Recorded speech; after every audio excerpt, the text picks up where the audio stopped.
Hello, this is week 15, and this week is all about routines and procedures.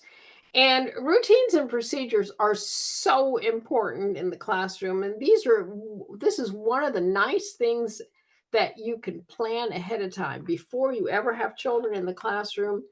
Plan your routines and procedures.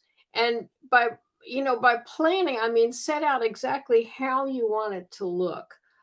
For instance, for instance from my own practice. When I was a young first grade teacher, I used to have just one of those old fashioned pencil sharpeners rather, in the corner. And then as a little bit later, I got an electric pencil sharpener that they could choose from, either the grindy kind that you just grind by hand or stick your pencil in. Well, in the middle of pretty much every lesson, I had one child that would break their pencil and they'd have to trot up to the pencil sharpener and they would grind and grind and grind, or they would stick it in the electric pencil sharpener until it was just down to a little nub.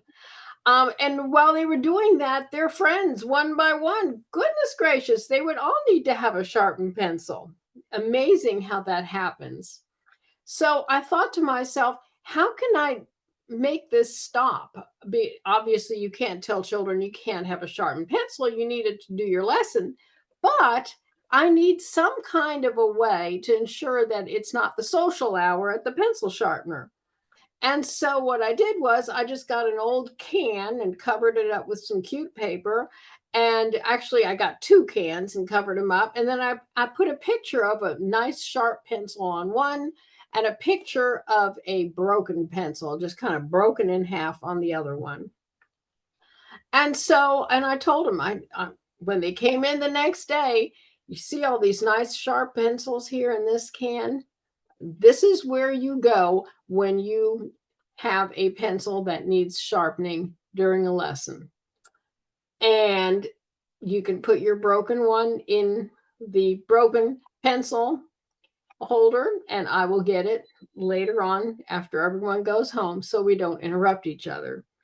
And it was perfect. It worked beautifully. There was no longer a thrill to, everybody get up at one time so they could socialize over the pencil sharpener.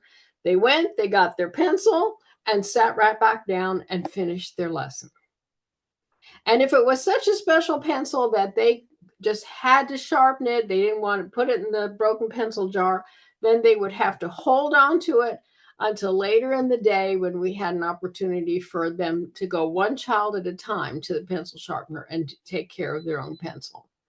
But we needed a procedure so that we would be able to have our lesson and children would still be able to have a sharp pencil without interrupting everybody. Anyway, that's just my example from my own classroom, but there are many, many, many ways that you need procedures. So just letting you know. And today you're going to read, this week, you're going to read chapter 12 and you're going to read an article, Miss Nelson is missing.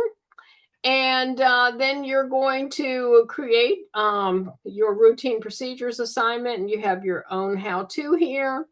And then you have your final Sorrell's textbook analysis, number 5. And if you have any questions, please be sure to let me know. Have a wonderful week. Bye-bye.